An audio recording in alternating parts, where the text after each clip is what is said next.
I never imagined I'd end up as the neighborhood's most despised resident over something as trivial as a no trespassing sign. But here I am, tangled in a lawsuit with my homeowners association for what I thought was a basic right as a property owner. Let me walk you through how this absurd saga began. My name is Daniel Harper. 5 years ago, I bought my dream home in Willow Grove, a peaceful suburban enclave with tree-lined streets and neatly kept yards. The house wasn't anything grand, just a modest two-story colonial with a decent-sized yard, but it symbolized everything I'd worked for: stability, security, and a place to call my own after years of renting apartments. When I signed the closing papers, I knew there was a homeowners association. The realtor brushed it off, saying they mostly dealt with landscaping and threw the occasional block party. The dues were affordable, and I liked the idea of upholding some community standards. What I didn't grasp was how much control I'd handed over as a homeowner. The first couple of years went smoothly. I paid my dues on time, mowed my lawn, and swapped small talk with neighbors. I even went to a few HOA meetings, though they felt like petty power trips, endless debates over mailbox styles or the exact shade of beige allowed for house paint. I stopped going, figuring my time was better spent elsewhere. Then came the incident that flipped everything upside down. It was a Saturday morning in April when I noticed kids from the neighborhood cutting across my front yard to reach the playground behind my property. At first, I didn't care much. Kids will be kids, but it soon got out of hand. What started as a few footsteps turned into a beaten path through my carefully tended grass. After sinking thousands into landscaping and countless hours maintaining my yard, watching it get trampled daily started to grate on me. I tried being nice about it. When I saw parents with their kids, I'd politely ask them to stick to the sidewalk. Some apologized and complied, but others acted like I'd lost my mind. One mom even snapped, "It's just grass, it'll grow back," before marching across my lawn with her kids in tow. After weeks of this, I decided a subtle nudge was in order. I ordered a small, tasteful, private property. No trespassing sign online. Nothing flashy, just a 12 by 8-inch black and white metal marker. I planted it where the crossings happened most, hoping it'd gently remind people my yard wasn't a free-for-all. The sign went up on a Wednesday. By Friday afternoon, I had an email from Susan Mitchell, the HOA president, demanding its immediate removal. She pointed to Section 7.3 of the HOA covenant.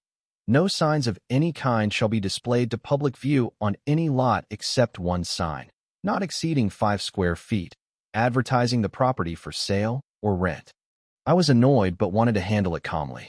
I replied, explaining the foot traffic, the damage to my lawn, and my failed attempts to resolve it with neighbors. I noted the sign was smaller than allowed for sale signs and served a real purpose. Susan's response was blunt. "The rules are clear. The only exception is for real estate. Remove it within 48 hours or face a $50 daily fine." It felt ridiculous.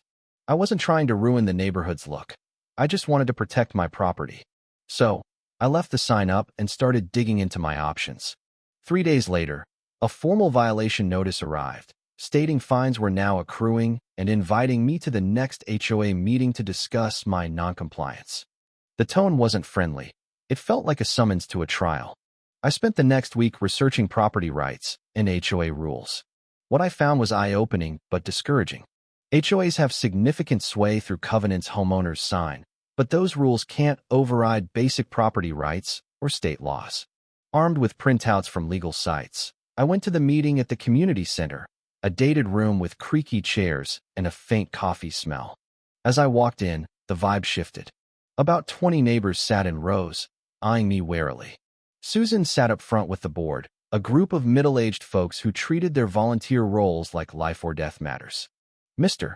Harper," Susan said, her voice cutting through the room, "we were just about to discuss your situation." The way she said situation made it sound like I was running a crime ring, not posting a sign. I sat in the back, nodding at the few neighbors who met my gaze. After mundane business, Susan got to covenant violations. "Daniel Harper has installed an unauthorized sign at 214 Willow Lane," she declared. "Despite notice, it remains, and fines are accruing. Mr. Harper, care to address the board?" I stood, feeling like I was on trial. "Thanks for letting me speak," I said, keeping my tone even. I put up a small no trespassing sign because people keep crossing my lawn, damaging the grass I've worked hard to maintain. I've asked neighbors to stop, but it hasn't worked. The sign's smaller than allowed for sale signs, and I believe I have a right to protect my property. Before I could cite my research, Linda Carter, a retired teacher from down the street, cut in. They're just kids heading to the playground, Daniel. Do you really want to be the grumpy guy who stops them? Nods rippled through the room, and I felt my temper rise. It's not just kids, I said. Adults do it too, and it's damaging my yard. Would any of you be okay with strangers walking through your property? We're not strangers. We're neighbors, someone shouted. Neighbors respect each other's property. I shot back, losing my cool a bit. Being neighbors doesn't give you a free pass to trespass. Susan tapped her pen sharply. The issue isn't the crossing, Mr. Harper. It's that your sign breaks the covenant you agreed to. I pulled out my notes. I've researched this. While I signed the covenant, many states protect a homeowner's right to post no trespassing signs as a basic ownership right. Susan waved it off. This isn't about state law. It's about our community rules. The meeting spiraled from there. My hope for a rational talk turned into a me-against-them standoff, with most seeing me as the bad guy. Suggestions ranged from absurd, stand outside all day and shoo people away, to rude. Maybe if you were friendlier, you wouldn't care. I left frustrated and unheard. The board's final stance: remove the sign in 24 hours or face all available remedies. That night, I decided to dig in. If they wanted to push this, I'd push back. The next morning, a formal envelope was taped to my door, a final notice saying fines were at $250, with legal action looming if I didn't comply in 5 days. I almost gave in. $250 wasn't crippling, and removing the sign would take minutes. But then I saw 3 kids tromp across my lawn again, sealing my resolve. I photographed the worn path and emailed the board, refusing to remove the sign or pay fines, suggesting a compromise like a smaller sign instead. Silence followed for days. Then, a week later, a process server handed me a lawsuit from the HOA, claiming willful violation and demanding $3,000, fines, a court order to remove the sign, and attorney fees. Stunned, I sat at my kitchen table, surrounded by legalese I barely understood. I'm a graphic designer, not a lawyer. I needed help. After researching, I hired Rachel Bennett, an attorney specializing in HOA disputes. Her office was modest, lined with law books and diplomas.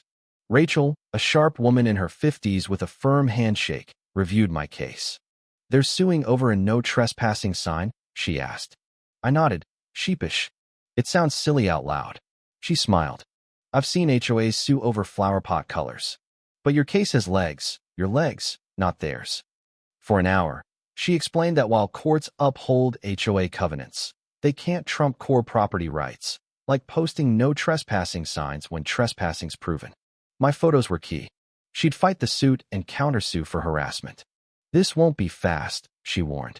HOAs bank on people folding under pressure. "You ready?" I nodded. "I'm in." Word of my countersuit spread fast. My neighbor, Emily Davis, brought cookies one night, whispering, "Not everyone's with Susan. Some think they're overreaching."